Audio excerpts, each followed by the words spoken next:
bagay na... Yun nga ni, kung dahil pa ako nag-agom, so isip ko, mahalaw ko kitrabaho sa Sorsogon. Ito baga, igwa dyan sa mga sa Sorsogon ki mga patahian ng mga tailoring. Oo. Yung kuta, kaya lang, nadulat mag-agom. Kapag-agom ka agad. Nag-agom tulot. Di, ano pa. Pero ngunyan, kung ano, halimbawa may mga tahi-tahion, nagtatahi ako sa kamot lang. Nagbibilog ki, mga short talaga. Ako yung man, kaya ko man, Nakaano ako sa kamot. nakagawa ako ng dress ng aki. Kamot lang. Sa kamot. Magayon ko tang makina duman, taso di motor baga, yung tatapakan mo lang. Di ka na magpaparapidal kay pag Motor. Oo. May pighulugan ako duman, mura pa ka ito, 600 lang yun. So, ano, singher. Ay pa daw, Diyos ko.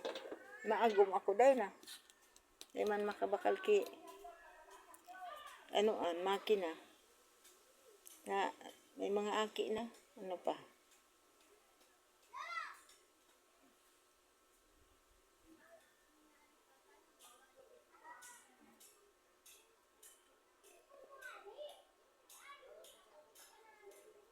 Kanino, may mga aram ako mga gateway, may half moon, may... Ito, ang tawag nito sa eskwelahan, ano, dito, open B shape. Oo, open B shape. Tapos dito, tinatawag nila dito. Gateway.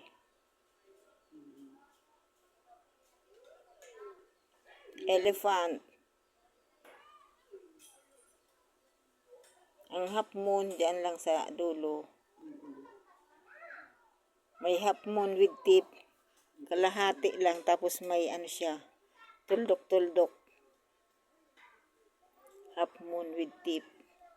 May mga, ano ako kang kaninot, may libro na, ano baga, parang garmaga sinapig, arugang kang mga.